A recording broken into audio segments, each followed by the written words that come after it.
plus grand lac d'Asie du Sud-Est, le Tonlé Sap, véritable mer intérieure. C'est un des poumons économiques du Cambodge, ça fait vivre des milliers de personnes. Franchement, je suis trop content de venir ici. Des fois, ça vaut le coup de faire des petits détours et de sortir de la route principale. Tellement authentique. Il n'y a pas de touristes en plus, je suis le seul. Franchement, c'est trop bien. Avec les chars qui rentrent à la maison après une grosse journée de pêche. Donc là, en fait, il m'a montré les petits filets sur lesquels il tire la corde pour se remettre dans le bon sens pour ensuite repartir là-bas. En fait, ces filets contiennent des crevettes, ça sert à attraper des crevettes. Il y en a un petit peu partout. Là, il y a des filets de pêche pour attraper les poissons ici. Il y en a là-bas, il y en a partout en fait. Il y en a tout autour du lac. Ça fait vivre énormément de personnes ici.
Je quitte Kampong Kleong à l'instant. Et que dire sur ce village de pêcheurs? C'est juste un truc de dingue. C'est clairement mon coup de cœur. En Asie du Sud-Est pour le moment. Éloigné de tout circuit touristique. Hello!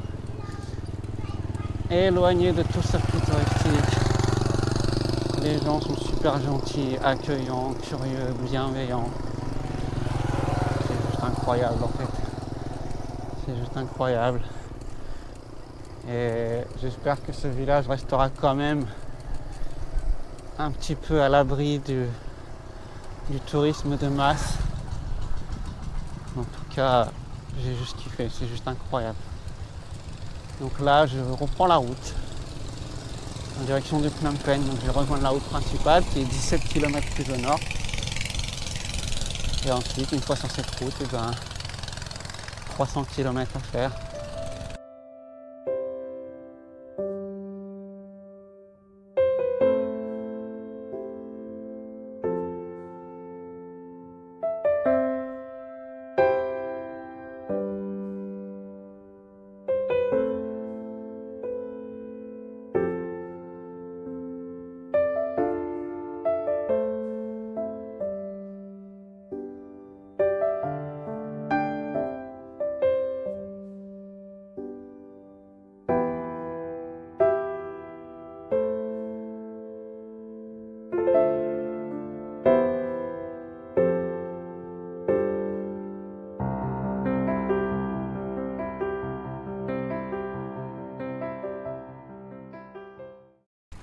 J'ai repéré un petit lac à 30 km de distance. Donc là, je me trouve dorénavant sur la route principale qui mène à Phnom Penh. Donc là, j'ai fait 80 km pour le moment. Depuis Kampong Kleang ce matin. Phnom Penh se trouve désormais à 210 km. Donc ça diminue, je me rapproche, donc c'est cool. On me demande souvent combien de kilomètres je fais par jour.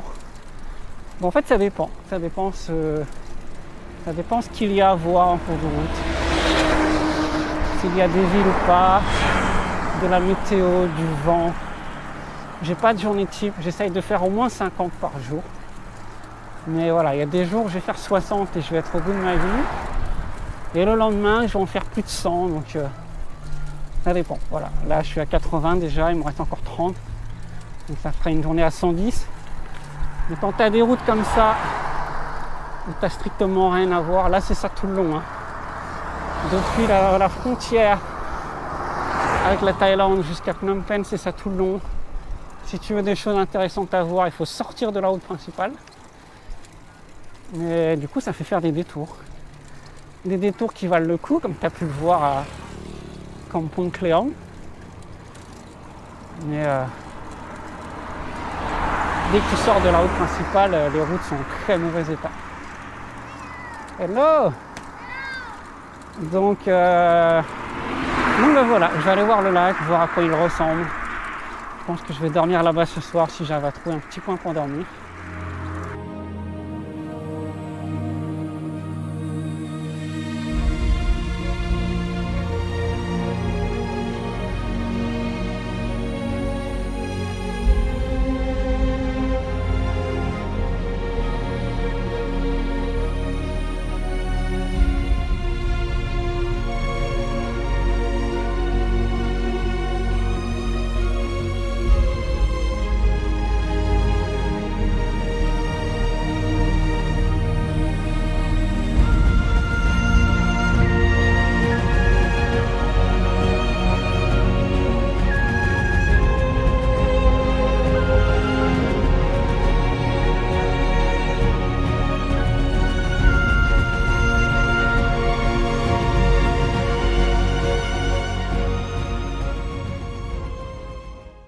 C'est parti pour une nouvelle journée de vélo au Cambodge. Le Cambodge se réveille doucement ce matin. Les couleurs sont magnifiques. Je me suis écarté de la route principale pour m'enfoncer une fois de plus dans des zones vraiment rurales.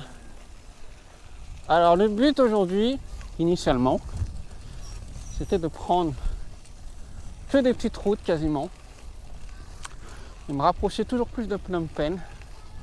Sauf qu'en fait, hier soir, on s'est pris un gros orage à la tombée de la nuit, ce qui a eu pour cause, je pense, je ne suis pas sûr, d'inonder un petit peu les pistes comme ceci, ce qui fait que par endroits, c'est franchement de la gadoue. Donc le vélo, là, il va prendre cher. Donc ouais, c'est pas très pratique, je vais pas très vite en roulant comme ça. Donc je vais voir, soit si c'est pas pratique, je vais revenir sur la route principale. Mais là j'ai juste envie de prendre les petites routes en fait. La route principale est très monotone. Et là c'est tellement plus agréable en fait, il n'y a personne. Donc à voir comment je me sens aujourd'hui.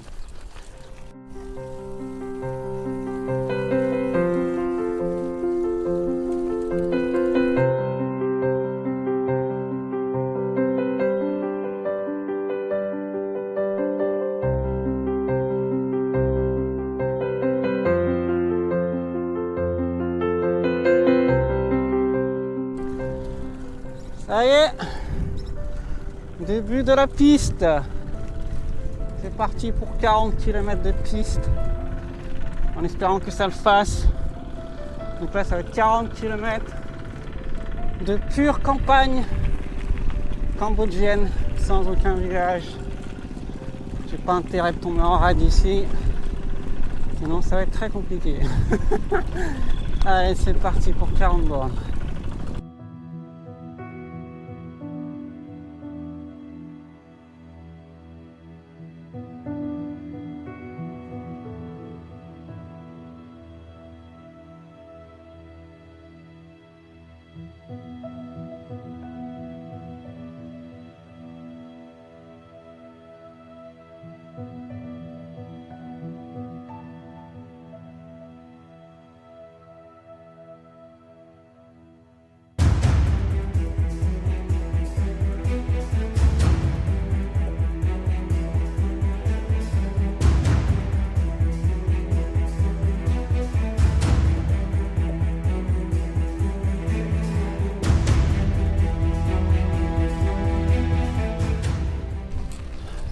Bilan des opérations.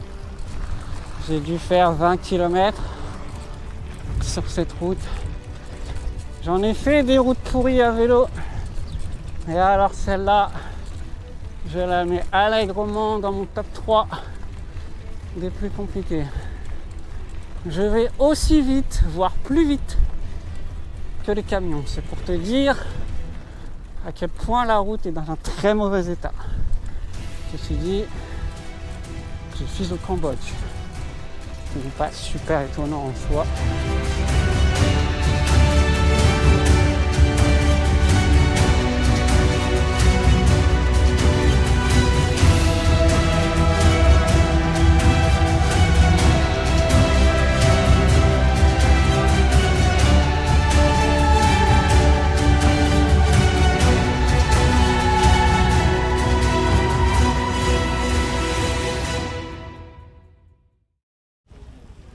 Bon, je suis enfin venu à bout de mes 45 km de piste. Ça a été très compliqué, hein. Entre la poussière, les trous, les travaux, les camions. Ça a été très compliqué, sincèrement ça a été très compliqué. Sans oublier la chaleur bien sûr. Donc là je m'apprête en fait à traverser la Tonle Sap River. Donc en fait la rivière vient du lac Tonle Sap, que j'ai visité quand j'ai été à Kampong Kléang.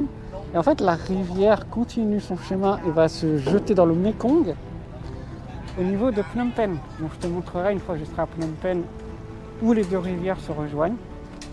Donc là, je vais réserver un ticket pour le ferry. Il y a un petit kiosque là, et puis je vais traverser la rivière.